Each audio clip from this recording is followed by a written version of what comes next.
Tell me a little bit about the day-to-day issues that you live with, more related to your vision and MS. I know you talked to Dr. Cantor about your MS. How long ago were you diagnosed? I was diagnosed in 2002. Okay. And were you having vision problems when you were first diagnosed? When I was first diagnosed, that's how they determined that, hey, you might have MS. I was in the middle of a math class teaching, and I cut my eyes to the right, and for whatever reason, it seemed like some double overlapping vision, so I cut them to the right, and I said, oh, that's crazy. Cut them to the left, and same thing. And so you saw a little double and overlapped images to the left and to the right? And to the right at that time. Yeah. So I asked the students, I said, hey, oh, look at this. And I got a neat parlor trick, you know. So I cut my eyes, and they was like, oh, that's crazy, Coach Fleming. And I cut them to the left, and they were like, same thing. And finally, someone said, you need to go see HR.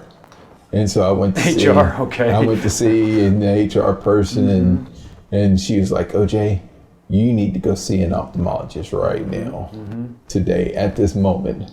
And so at midday, all of a sudden I'm going to see an ophthalmologist, and the ophthalmologist puts the machine on me and asked me to read certain lines, and I'm like, I can read that line just fine. Yeah. And so your vision in each eye by itself wasn't really impacted. Out of one eye you could see fine, out of the other eye you could see fine. Yes. And you weren't having any pain at that time, or no pain. And I still don't feel like I have pain in my eyes. Yeah. But finally I told him, I said, hey, can you take this machine off my head for a second and just look at my eyes? Yeah. And he finally looked at the eyes, and he was like, oh. So when he actually did an examination, he was like, oh. Yeah, he was like, oh, you need to go see. Sometimes us doctors get a little reliant on technology and tests. Right. And occasionally we just have to go old school and old fashioned and do an examination. Imagine that. Imagine that, yeah. Well, it's interesting that your first event of MS was a visual event, and it turns out you're not alone there. Roughly 30% of people who are diagnosed with MS are diagnosed because they have an event of optic neuritis. Now, that's not exactly what you had. Okay. You had an event in the brainstem. It sounded like you developed something called an internuclear ophthalmoplegia. You don't have to worry about that. We'll just call it, I'll refer to it as an INO. Okay, so that's what we call those. And it's very localizing, and when a neurologist says that, we mean neurologists, we spend a lot of time learning how people are wired up, right? Okay. So when we do an examination on you, a neurologic exam on you, we're trying to figure out where the problem is in your nervous system. Now, MS is just that it's multiple, so people with MS often have multiple problems. Okay. Someone with a stroke might have one or two issues, but we can kind of figure out where people, based on how you're wired up, if we know what's wrong, and do an examination, we can kind of figure out where we think the problem is in your brain or your spinal cord, or in this case, it's in your brain stem, the lower base part of the brain. So it turns out that up to a third of people develop optic neuritis, but many other people develop double vision as their presenting event. So many people who are diagnosed with MS wind up going, just like you did, wind up going to see an ophthalmologist or an eye doctor before they see a neurologist, just because something impacts their vision. In fact, it may be up to 50% of people come to medical attention because of a visual symptom is what gets them to surveillance, either an eye doctor, and eventually they'll get to see a neurologist, or perhaps a primary care doctor, or the ophthalmologist will do a brain MRI, and then that leads to the diagnosis of MS. So that was fairly typical, your presentation. Did you ever have any events of optic neuritis? Do you know what that is? You're going to have to explain that one to me. Mention it a little bit. So optic neuritis comes on fairly suddenly. It's usually in one eye or the other, although sometimes it's subtle in both, but usually it's subtle in one and obvious in the other, but usually people just notice it in one eye. And it's more, not the double vision so much, but it would be a gradual loss of vision. Gradual is not the right word. It actually comes on fairly quickly, 2 to 3 days. You may notice it a little bit worsening over 2 to 3 days, up to a week or so. Your vision begins to decline, and maybe it's red saturation, maybe it's colors, maybe things aren't clear, maybe you have patches where things are just missing.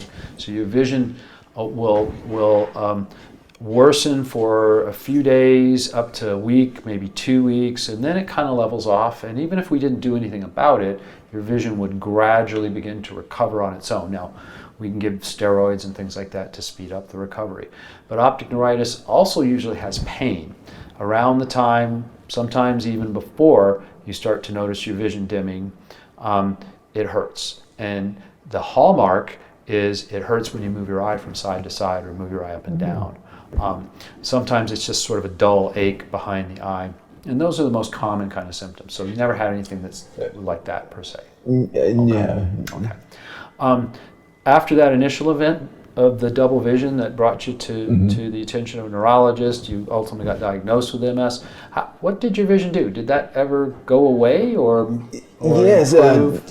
in fact, it went away pretty quickly. Yeah, they gave me, or he asked me to start taking steroids, and that pretty soon. So it improved with the steroids? Yes, pretty quickly. And you feel like you really got all the way back to normal where you didn't have any double vision, even if you moved your eye, even for the first second or two when you looked from one side to the other?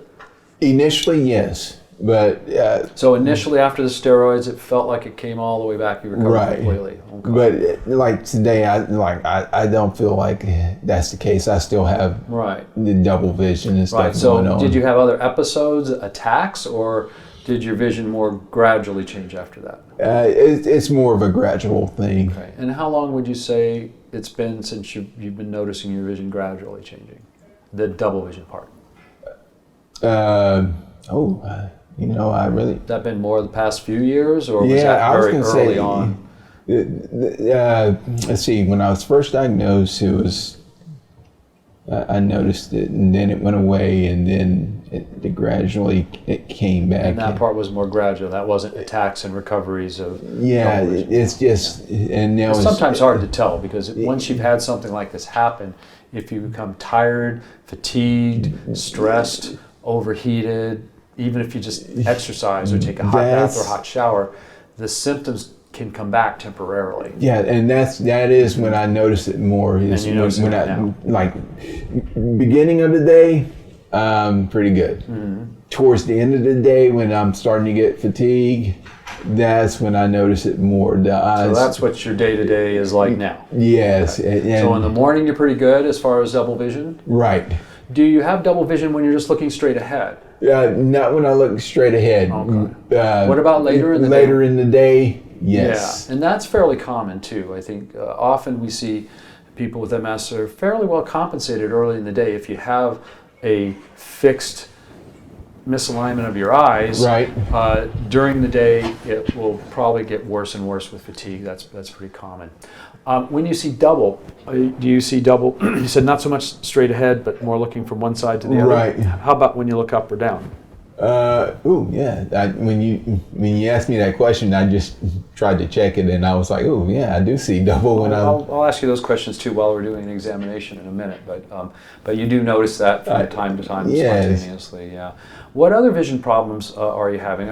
Do you see clearly? Or I was going to say probably the main thing that I deal with now is because I spend quite a bit of time on a screen. Right. And so when I go from a screen to from the screen to something in the distance, say a TV, it takes a while for things to come into focus. And I also notice that when I'm looking at the screen through my left eye is a clearer picture. But looking at something in the distance, if I cover my left eye, I get a clear picture. It's kind of strange. So in the distance, if you cover that eye, okay. Now we'll check a couple of things out here when you do your examination. Yeah, it's like the picture will be. I won't say it's blurry, but it's not as clear. But once I cover the left eye, the picture clears up. Yeah. So, and when you see double, if you cover one eye or cover the other eye, does that make any difference in the double vision? It does. Yeah.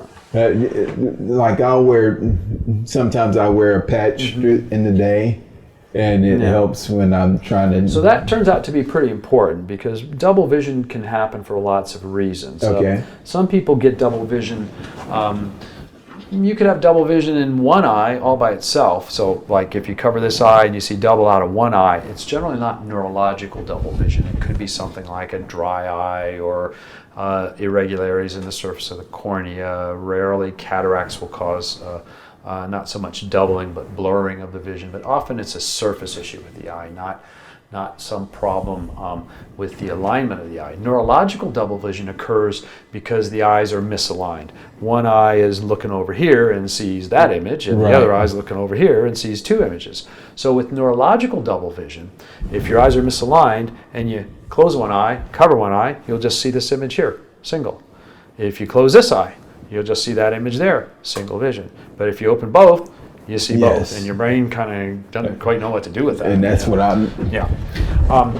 What about, you said you're reading, you're noticing going from near to distance. What about fine print stuff? Are you having a little trouble with that too? Is that? Yes. I kind of say, are your arms getting too short that you can't read the fine print anymore? Yeah.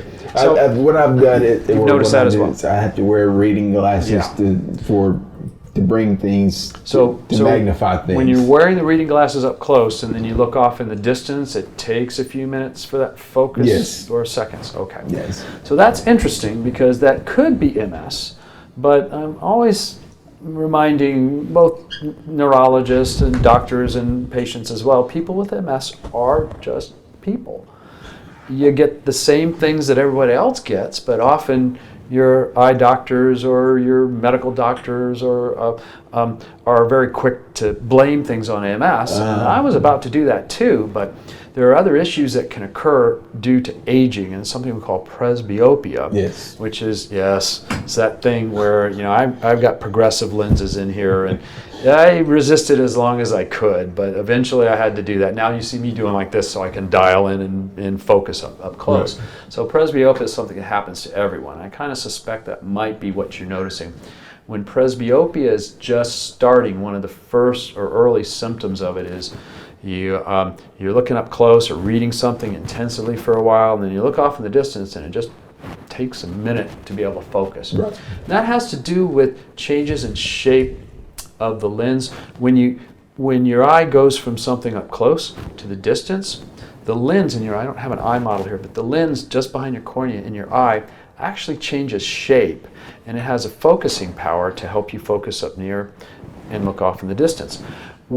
As we age, darn it, the lens gets kind of stiff and it doesn't change shapes as quickly. So that's when you're looking up close, the lens is focused up close, and then when you try to look in the distance, because that lens is not as flexible as it used to be, as the lens relaxes, it just takes a little longer for it to change shape. Now over time, that will get worse and worse and worse to the point where you won't really be able to see things up close, or rather you have to keep further and further away, and that's why I said your arm gets too short, and then you have to go ahead and get the reading glasses. Yeah. So I'm not sure, that might be what's going on. We'll check on your examination and see that. And then the double vision issues, there's a few things I think we can think about. Do you normally wear glasses? I do not. Okay.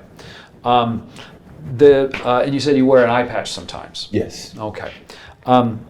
What I might suggest you do, and I may show you this in a minute, a little trick or something, but when you wear the eye patch, you have no peripheral vision at all. Which eye do you usually wear it on? I usually wear it on my left eye. Block the left vision, yeah. So when you wear an eye patch, you have no peripheral or side vision. Right. What I've often done with some of my patients, and when they wear glasses, it's easier to do. We take an old pair of glasses that they don't use that much, and what we'll do is we'll take some Scotch tape, cheap regular Scotch tape, or we could get the medical Scotch tape, which costs $500 a roll, right? Like the Pentagon buys stuff. And you just put a little bit of Scotch tape on the inside of the lens, and it'll block the vision. Now, you could do that with a pair of sunglasses. That will stop you from seeing double. It's the same thing as closing one eye, except if you just have a little Scotch tape blocking the vision, you still have peripheral vision. So nothing sneaks up on you if you're driving, or if you're out and about and crowded, like at the grocery store or something, and things are coming at you this way, you still have that peripheral vision. And especially if you have some balance problems, it's good that you have that side vision. So that might be something that you can do to sort of help with your day-to-day, either with sunglasses. You can also get a pair of clear glasses that don't have any correction in the lens, and then fog. We call it fogging the lens, and that will stop the double vision. Unfortunately, one of the other things that happens when your eyes aren't lined up very well is you also lose depth perception. Yes. So, and that's really important, especially again if you have balance problems, especially going down steps and stairs. Are you driving? I do not. So in people who are driving with this issue, it's really important because judging those stopping distances. Now, your brain will learn to use other things besides what we call binocular acuity. Using both eyes to focus on something, that's how your brain judges distances. Back here in the brain, it can judge the vision, the angle of vision coming from this side, the angle of vision, and that's how we judge distances and depth. If your eyes aren't lining up, that whole system goes to pot. However, your brain will learn to use other cues. It's just not quite as good as that depth perception that we would have with the binocular vision. So, so that would be important when you work with your physical therapist. Sometimes an occupational therapist will work with people with MS to help them with things like, especially with eye movements, reading issues. There are occupational therapists who specialize in low vision. They can develop visual aids for you. Something as simple as maybe, besides fogging a lens, we could also put prism in the lens. Now, what prism does is doesn't realign your eyes. Fogging just blocks the vision so you don't see anything. Right.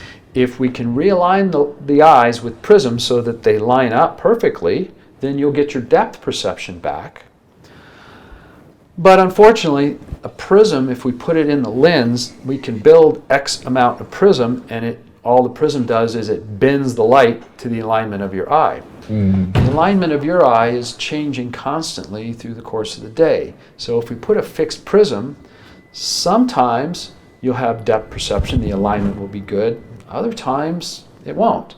So I find that in people with MS, it's fairly difficult to use prisms because they work part of the day, but when you're, like you say, when you're tired and fatigued, these things become more obvious, and the alignment of your eyes will actually get worse and worse during the course of the day.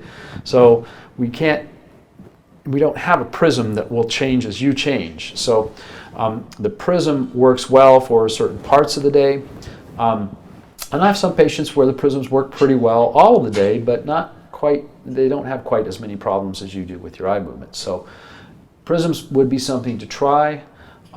Fogging the lens would be another option. You just use that episodically instead of the patch.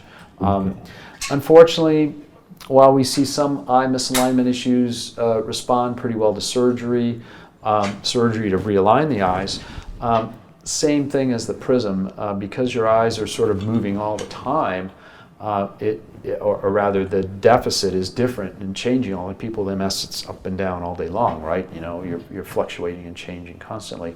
So it's hard to surgically realign the eyes. In some cases, we can limit that where people don't have double vision looking straight ahead, but they'll still have it looking to one side or the other. But those are essentially the options that we have for trying to improve your vision from here. You know, would that be because my eyes are trying so hard to focus together? Would that be a reason why I might develop headaches? Yeah. Yeah. Some people develop headaches. It's kind of an eye strain headache. What's your headache like when it comes on? Usually it starts in my left side, and it's just back here. And it's eye strain headaches tend to be a little different than that.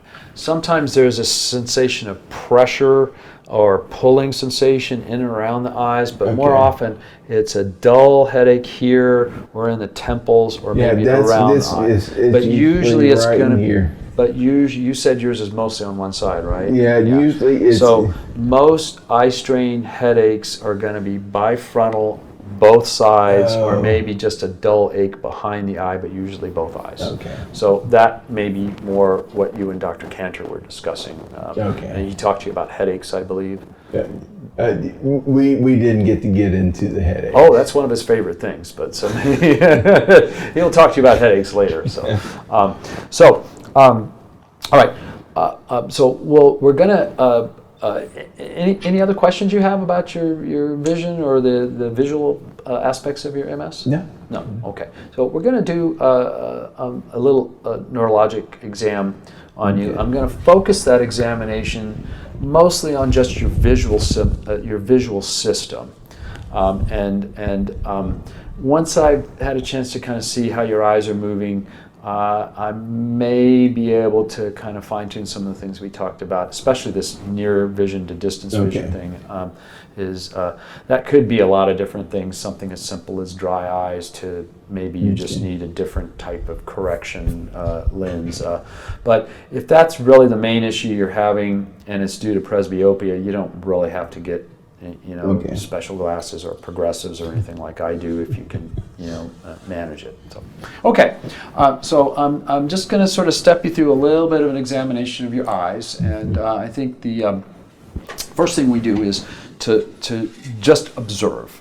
So the initial part of the examination, and in his case, you can see that what we would call disconjugate gaze. The eyes are not lined up. And I'm just going to see you appear to be focusing primarily with your left eye. I'm just going to check and make sure that's the case. Look at that same red light you're looking at. You see it now? No, look at it. Hang on. Yeah, you have to, yeah.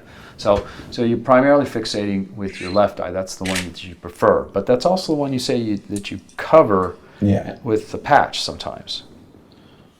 It's the left one you said you cover with the patch? It's the left eye that I cover. Okay, so I'm curious about that. That might be, your left eye is your dominant eye. It's the one that you prefer to focus on things with. Yeah. So I'm kind of curious about why that's the one that you would cover necessarily, and we may ultimately need to work with your ophthalmologist to see if there's some sort of change in the glasses or prescription that might make a difference. So initial observation, there's disconjugate gaze. You just kind of pulled them together for a minute. Yeah, you felt that?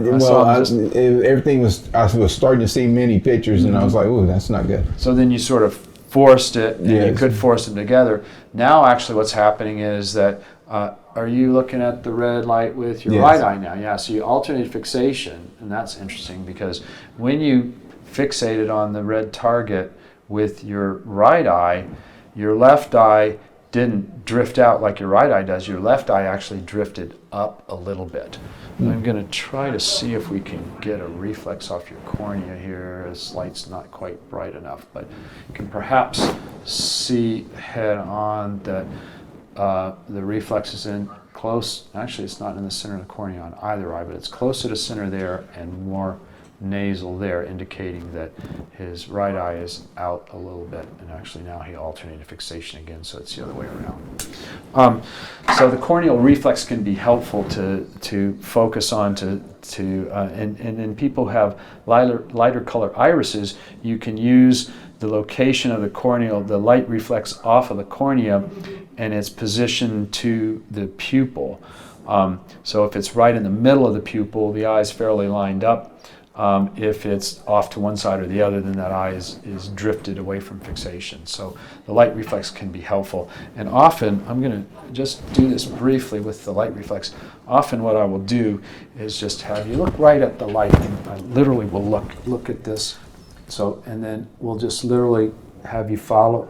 I'm just going to turn your head and do it like this, and you just keep looking at the light, and like this, and you can see how the deviation changes. You just keep focused right there. Okay, and then down and up. Yeah, so mostly you want to flex with that left eye, and that's your preferred eye. So now I'm going to just take you through a few positional eye movements here. So I want you to focus right on my finger, and we're going to do this. We're going to first initially check the smooth pursuit system, primarily in the horizontal plane, but we also want to look in the vertical plane as well. So with smooth pursuit, I start off kind of slow. Now, keep your head still. I'm going to move my finger back and forth. It's going to move at different speeds. Try not to anticipate. Just try to kind of keep up wherever it goes, and then I'll have you some other instructions for you in a minute. So, focusing right on my finger, follow with your eyes, and I'm just going to hold your lids up here just a little so we can see your eyes a bit better. There we go. And then all the way this way. So really, you're fixating with that left eye. Your smooth pursuit's pretty good with that left eye. As soon as we get to the midline, so you're tracking over here. As soon as we get to the midline, left eye goes out. Yeah, it goes all on its own, and you're not fixating with that one anyway. Okay. And then the other thing to notice here, I'm going to go a little bit faster. Now, his intranuclear ophthalmoplegia, I'm going to put your nose down just a little, and this is something that's been going on, and what you're doing is tilting your head back to compensate. When we do the vertical eye movements in a minute, it'll be clear why you like your head back. You're putting your head back because it's a better position for your eyes. Unconsciously, you probably have less double vision. So follow my finger now, a little bit faster. So trying to look at the smooth pursuit, the INO keeps getting in the way, so the smooth pursuit looks pretty good in the left eye in the mid-range, but then the left eye won't deduct toward the nose. Now we're going to check the saccadic system, and it's going to really make the intranuclear ophthalmoplegia more obvious. So what I want you to do now is look right at my finger, and then focus right at my, I'm going to do this, just tilt your head, so just a little, okay, look right at my finger, now look right at my nose. Okay, finger, nose. See how there is a lag in the medial rectus, a deducting eye, and then the abducting eye, the right eye in this case. And so follow my finger over here and there. Okay, now look at my finger, now look at my nose. So look at my finger, and you see this coarse nystagmoid movements. It's not true nystagmus with an INO. In the abducting eye, the eye goes out and you see these coarse beats. It's not really regular and fine like a nystagmus would be. It's a coarse and irregular beat. And what that is his brain's attempting to push the other eye in the same direction, but he's working so hard to do that we get these coarse nystagmoid. It looks like nystagmus, but isn't really nystagmus, not true nystagmus. So this would be a fairly typical and fairly significant intranuclear ophthalmoplegia. We name the INO for the side of the medial rectus, or the deducting eye deficit, and that's because of the anatomy of the medial longitudinal fasciculus. This is a highly localizing finding in MS and in neurology in general. In fact, the thing that you developed the very first time sounds like you probably had intranuclear ophthalmoplegia. This same problem you have now, both sides, was your first event of MS. When you see an intranuclear ophthalmoplegia in a young person, the top of the list of the differential diagnosis is MS first. If you see it in an old person, 50s, 60s, or beyond, vascular disease is the #1 cause. So having a high index of suspicion for MS, if you see an INO in a young person, is a very important thing to understand. So the thing that you had is very typical for MS, and we don't see that in young people very often from other diseases. It's almost always MS. Now we're going to check your eye movements vertically, so look at my finger. Now notice when you ask about double vision, you hold your finger this way. You see double this way, because again we're checking horizontal. And do you see double over here? I see double there. Okay, so, and you see double over here, yeah. Now, in vertical plane, I usually do a horizontal mounting the finger to go up like that, and there he does that same thing, but then we see some upbeating nystagmus, okay? So the eye trying to beat up, and then it drifts down, and then beats up a few, so it's not real regular. And I don't think you can see this without getting up really close, but there's a little bit of torsion of the eye. The eyeball, when it goes up, especially on the left side, it goes up and beats a few times. Occasionally there's a few torsional movements. So that actually is, you hardly ever are going to see a pure intranuclear ophthalmoplegia in somebody with MS. You may see it transiently as part of an MS relapse localizing to the brainstem, a fairly pure INO, but in some with more advanced disease, this disease affects the brainstem in so many ways. We start to see all sorts of unusual combinations of eye movements: rotary, oscillatory nystagmus, vertical nystagmus, upbeat nystagmus, downbeat nystagmus. All of these, what we would call localizing types of nystagmus, is really hard to localize in someone with MS because it usually isn't just one deficit. It's usually multiple small lesions in the brainstem that lead to the constellation of unusual eye movements that we see. So now the vertical system, we looked in the up gaze and we get that upbeat nystagmus. And now in down gaze, here, I'm going to do it this way and look, I'll hold your lids up. Now in down gaze, not so much. So no nystagmus, and actually his eyes are actually pretty well lined up in down gaze. So during the course of examination several times, and as we're talking to him, he essentially moves his head position. What you do is you put your chin up like that. You kind of like your head up a little bit. And what essentially you're doing, put your eyes straight ahead when your head goes up. So what you're doing, I made you do that, but when we're just talking to you, you kind of like that position more. Mm-hmm. And the reason is that if you're looking straight ahead, you're having little beats of that nystagmus, and if you look up, you have a lot, but when you look down, you have something we call a null point, N-U-L-L. You don't have to remember that, there's not a quiz later. But for a null point is a position that most people with nystagmus, regardless of the type of nystagmus or the cause of the nystagmus, will have a position of their eye where the nystagmus, position of their gaze rather, where the nystagmus is pretty well balanced. So in your case, your abnormal head position and putting your chin back is your brain's unconscious attempt to put your eyes in a position where they're better aligned and your brain's not getting two disparate images and things aren't jumping up and down and jiggling around all the time. So if you notice, probably if you look at casual photos, sometimes we'll do that if we're thinking somebody's had something for a long time, we'll go back and find some photos from 10 or 15 years and someone always has their head like this. That's, this with their chin down is usually a fourth nerve palsy, and we can say 10 years ago they had a fourth nerve palsy. But these abnormal head positions can sometimes be important in terms of assessing, delineating how someone's compensating for an issue.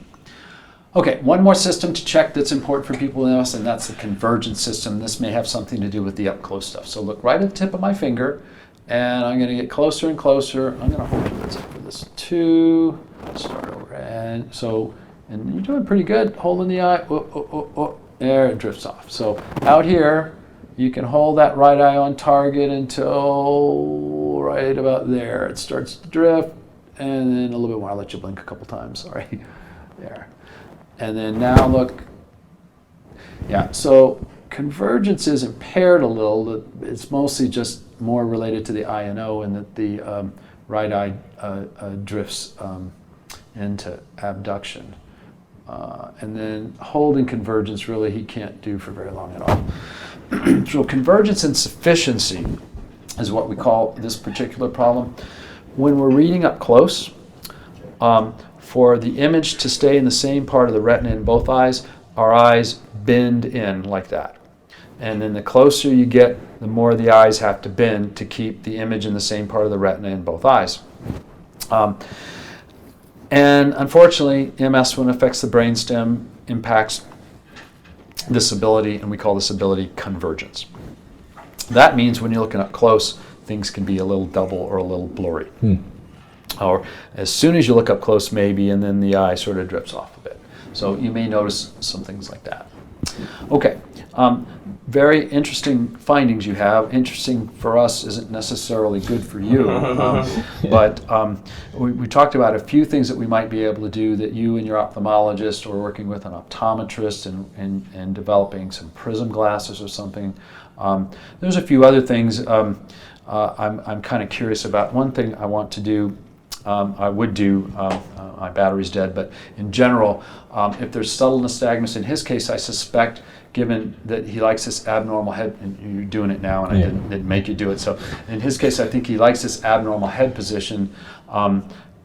It's either because he's not fully aligned in primary position, or because he's having some subtle nystagmus.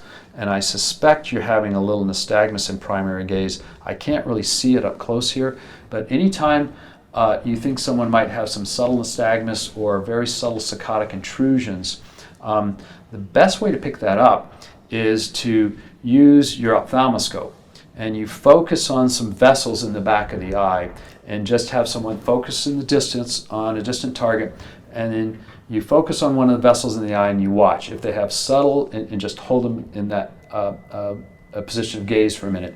If they have subtle vertical nystagmus, which is what I suspect is, we'll see these little upbeats in primary gaze with you looking straight ahead.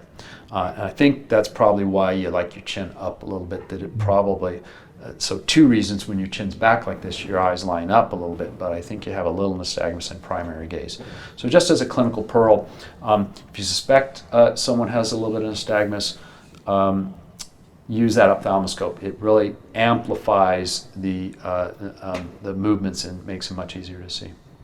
Thank you very much. I appreciate you doing this. This is great to help everybody learn about MS. And Thank you. Sure.